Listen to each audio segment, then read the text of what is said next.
Detox food batch பற்றி நம்ம தெரிஞ்சுக்குவோம். இது நம்மளுடைய உடலில் இருக்கக்கூடிய டாக்ஸின்ஸை ரிமூவ் பண்ணுறதுக்கும் நமக்கு காலில் வரக்கூடிய இந்த வெரிகோஸ் வெயின் இருக்கு இல்லைங்களா, அதில் இருக்கக்கூடிய அந்த கிளாட்ஸ் எல்லாம் ரிமூவ் ஆகிறதுக்கும் இது ரொம்ப ஹெல்ப்பாக இருக்குது. டாக்ஸின்ஸ் எப்படி நம்ம உடலில் உருவாகுது அப்படிங்கிறத பற்றி நம்ம ஃபஸ்ட்டு தெரிஞ்சுக்கலாம். நாம் சாப்பிட்ற சாப்பாட்டில் இருக்கக்கூடிய நச்சுக்கள்னாலையும் களைக்கொல்லி பூச்சி மருந்து இதெல்லாம் பயன்படுத்தி தயாரிக்கிற நம்ம தானியங்களை சாப்பிட்றதுனாலையும் சுவாசிக்கிற துர்வாடைகள், காற்றில் வரக்கூடிய சிகரெட் புகை, கெமிக்கல்ஸ் வாடை, கொசுவத்தி சுருளோட வாசனை, சென்ட்டு வாசனை, சுற்றுச்சூழலில் இருக்கக்கூடிய நச்சுக்கள், வாகனங்கள் போகும் பொழுது அந்த புகை மூலமாகவும் நமக்கு உடலில் நச்சுக்கள் சேருது.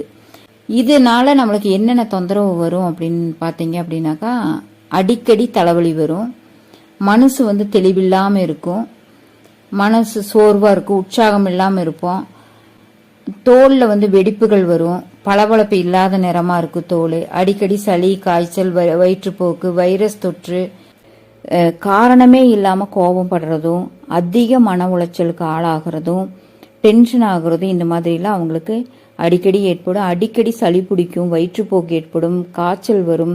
இந்த மாதிரி ஒரு நோய் எதிர்ப்பு சக்தி இல்லாதவங்க மாதிரி அவங்க இருப்பாங்க. உடல்ல அதிகப்படியான நச்சுக்கள் இருக்கிறது தான் இதனுடைய அறிகுறி. இதுக்கு நம்ம என்ன செய்யலாம் அப்படின்னு பார்த்தீங்கன்னாக்கா, நம்ம டீடாக்ஸ் ஃபுட் பேட்ச் இதுக்கு ரொம்ப நல்லா ஹெல்ப்பாக இருக்கு. இந்த ஃபுட் பேட்ச் பார்த்தீங்கன்னாக்கா இன்றைய காலத்துலையுமே சீனர்களும் ஜப்பானியர்களும் அதிக அளவில் பயன்படுத்திட்டு வராங்க. டிசிஎம் அப்படிங்கிற ஒரு அடிப்படையில் இவங்க பயன்படுத்துகிறாங்க. அதாவது டாக்ஸின் மோக்சிபோஷன் அப்படிங்கிற ஒரு ட்ரீட்மெண்ட் அடிப்படையில் இவங்க பயன்படுத்திட்டு வராங்க. இது உடலில் பாதத்தின் வழியாக 60 விதமான நரம்பு முடிச்சுக்கள் இருக்குது. இந்த நரம்பின் வழியாக அந்த புள்ளிகளை தூண்டி, அக்குப்ரெஷர் பாயிண்ட் இருக்கு இல்லைங்களா, அந்த புள்ளிகளை தூண்டி குணப்படுத்தும் முறையே ரெஃப்ளக்ஸாலஜி மெத்தடு. இந்த மெத்தடில் தான் இந்த ஃபுட் பேட்ச் செயல்படுது. இதில் என்னென்ன இருக்குது அப்படிங்கிறத நம்ம தெரிஞ்சுக்கலாம். Black tourmaline, wood vinegar, bamboo vinegar, chitosan, vegetable fibre, vitamin C, dextrin. இது என்னென்னலாம் செய்யுது அப்படிங்கிறத நம்ம தெரிஞ்சுக்கலாம். பிளாக் டர்மலின் பார்த்தீங்கன்னாக்கா கருப்பு கலரில் இருக்கக்கூடிய ஒரு நவரத்னம் தான் பொடியாக நம்மளுக்கு இதில் சேர்த்திருக்காங்க. இது வேர் சக்ரா முதல் கிரீடம் வரை இருக்கக்கூடிய அனைத்து டாக்ஸினிலுமே அந்த நரம்பின் வழியாக ஊடுருவி சென்று அதை உறிஞ்சுவதற்கு இது மிக அதிக அளவில் பயன்படுது. இதயத்தை பாதுகாப்பாக வைப்பதற்கு இந்த பிளாக் டர்மலின் பயன்படுது. அடுத்தது உட் வினிகர். இந்த மர வினிகரில் முக்கியமாக அசிட்டிக் அமிலம், அசிட்டோன் அமிலம் இருக்குது. இது என்ன செய்யுது அப்படின்னு பார்த்தீங்கன்னாக்கா, நம்ம உடலில் இருக்கக்கூடிய உடலின் எதிர்வினைகளால் விளைவாக உருவாகும் துர்வாடைகளை எல்லாம் நீக்க பயன்படுது. குடல் ஆரோக்கியத்தை அதிகரிக்குது, பெருங்குடல் அழற்சியை சரி செய்யுது, கல்லீரல் ஆரோக்கியத்தை மேம்படுத்துது. இந்த உட்வினிகர் பார்த்தீங்கன்னாக்கா கொலஸ்ட்ரால் மீது நேர்மறையான விளைவை ஏற்படுத்தி அந்த கொலஸ்ட்ராலை கரைப்பதற்கும் கூட இது பயன்படுது. மரவினிகர் நச்சு படர்தாமரையால் ஏற்படும் வீக்கம், சிவத்தல் மற்றும் அரிப்பு இவைகளை எல்லாமே குணப்படுத்துது. பாதத்தில் வீங்கி சிவந்து அரிப்பு ஏற்படுது இல்லைங்களா, அது எல்லாமே குணப்படுத்துது. அது மட்டும் இல்லைங்க, ரத்தத்தில் அதிகமாக யூரிக் அமிலம் சேருவதால் கீழ்வாத மூட்டுகளை எல்லாம் பாதிக்குது. அந்த பாதிப்பு இருக்கிறவங்களுக்கு இந்த மரவினிகர் ரொம்ப நல்லா செயல்படுது. அடுத்ததாக பார்த்தீங்கன்னாக்கா பேம்பு வினிகர். இது மூங்கில் மரத்திலிருந்து தயாரிக்கக்கூடிய வினிகர். இதிலிருந்து எடுக்கப்படுகிற வினிகரானது கால் பகுதியில் மற்றும் மூட்டுகளில் இருக்கும் நீரை, அதாவது நீர் கோர்த்து கால் வீக்கமாகி வழியாகுது இல்லைங்களா, அந்த நீரை உறிஞ்சும் தன்மையுடையது. அடுத்தது பார்த்தீங்கன்னாக்கா டெக்ஸ்ட்ரின். இந்த டெக்ஸ்ட்ரின் என்ன அப்படின்னு பார்த்தீங்கன்னாக்கா, அதாவது ஒரு வகையான மட்டி மீன் நண்டு வகையிலிருந்து எடுக்கக்கூடிய ஒரு சர்க்கரை வகை தான் இது. அந்த மீனின் வெளிப்புற எலும்பு கூட்டிலிருந்து கிடைக்கக்கூடியது. இதில் நார்ச்சத்து அதிகமாக இருக்கிறதுனால இது கொழுப்பு தடுப்பான் அப்படின்னு அழைக்கிறாங்க. இதை நம்ம உடலில் இருக்கக்கூடிய அதிகப்படியான கொழுப்பு டாக்ஸின்களாக இருக்கும். அந்த கொழுப்புகளை உறிஞ்சுறதுக்கு இது நல்ல செயல்பாட்டை கொடுத்து நல்ல ஆரோக்கியத்தை நம்மளுக்கு கொடுக்குது. அதே மாதிரி வெஜிடபிள் ஃபைபர், இது பார்த்தீங்கன்னாக்கா நம்ம காய்கறியிலிருந்து எடுக்கக்கூடிய நார்ச்சத்து.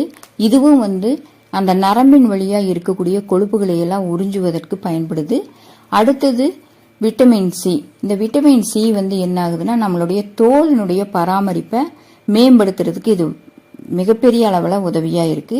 அடுத்தது டெக்ஸ்ட்ரின். இந்த டெக்ஸ்ட்ரின்ங்கிறது என்ன அப்படின்னு பாத்தீங்கன்னாக்கா மக்காச்சோளத்திலிருந்து எடுக்கக்கூடிய ஒரு வகையான மாவு. இந்த மாவு எந்த வகையில பயன்படுத்தியிருக்காங்கன்னா நம்ம ஃபுட் பேட்ச் ஒட்டுறதுக்காக பயன்படுத்துறோம் இல்லைங்களா பசை, அந்த பசையை வந்து இந்த மக்காச்சோள மாவு மூலமா தான் நம்மளுக்கு பயன்படுத்தி கொடுத்துருக்காங்க. எந்த விதத்திலையுமே நமக்கு வந்து எந்த விதமான பாதிப்பு ஏற்படக்கூடாதுங்கிற ஒரு நோக்கத்துல நம்மளுக்கு எல்லாமே மூலிகையை கொண்டு பயன்படுத்தி இந்த ஒரு அருமையான ஒரு தயாரிப்பை நம்மளுக்கு கொடுத்துருக்காங்க.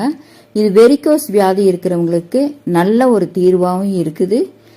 இது நம்மளுடைய உடம்பின் ஒட்டுமொத்த ஆரோக்கியத்தை மேம்படுத்துறதுக்கு இது மிக மிக அவசியம். இதை பயன்படுத்தி நல்ல ஆரோக்கியத்தை நம்ம மேம்படுத்த எல்லாருக்கும் சொல்லலாம். என்னோட பேர் ஏழுமலை, பொன்பதுகுடம் கிராமம். எங்கள் அம்மா பேர் நீலாவதி. அவங்க ஒரு மாதத்துக்கு முன்னாடி எழுந்திருக்க முடியாத நிலைமையில் இருந்தாங்க. கிட்னி ஃபெயிலியருக்கு டாக்டர் டயாலிசிஸ் பண்ணணும்னு சொன்னாங்க. ஆனால் எங்களுக்கு பண்ணுறதுக்கு அதில் உடன்பாடு இல்லை. இது எவ்வளோ நாள் இருக்கிறாங்களோ இருக்கட்டும் அப்படின்ட்டு நாங்கள் வீட்டுக்கு கூட்டின்னு வந்துட்டோம். அதுக்கப்புறம் மெடிசின் மாத்திரைலாம் கொடுத்துருந்தோம். சுத்தமாக எந்த மருந்தும் வேலை செய்யலை. அதுக்கப்புறம் ஏழுமலை அப்படின்ற ஒரு ஃபுட் பேட்ச் அப்படின்னு ஆயுர்வேதா மெடிசன் எடுத்து வந்து கொடுத்தாரு. அதை ஃபஸ்ட்டு ஒரு 3 நாள் போட்டோம். அதுக்கப்புறம் கொஞ்சம் இம்ப்ரூவ்மெண்ட்டு தெரிஞ்சுது. அதுக்கப்புறம் திரும்பவும் 2வது ஒரு பேட்ச் எடுத்து வந்து கொடுத்தாரு. அதில் 3 நாளைக்கு ட்ரை பண்ணோம். இப்போது அந்த 6 நாள் முடிஞ்ச பிறகு சாப்பாடு 7வது நாளில் சாப்பிட முடியாமல் சுத்தமாக படுத்தபடியாக இருந்தாங்க. அதுக்கப்புறம் சாப்பிட்ற அளவுக்கு கொஞ்சம் கஞ்சி தண்ணி கொடுத்தோம்னா சாப்பிட்ற அளவுக்கு கொஞ்சம் ரெக்கவர் ஆனாங்க.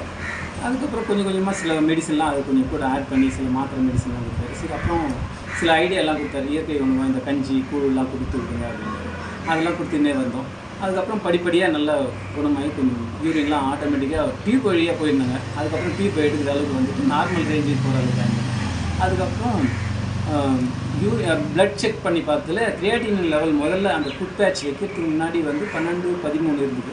அதுக்கப்புறம் ஒரு 3 நாள் வச்சு பார்த்துட்டு அதுக்கப்புறம் கிரியேட்டின் லெவல் பிளட் செக் பண்ணி பார்த்ததுல 6க்கு வந்துருச்சு. 6 பாயிண்ட்டு குறைவாகிடுது.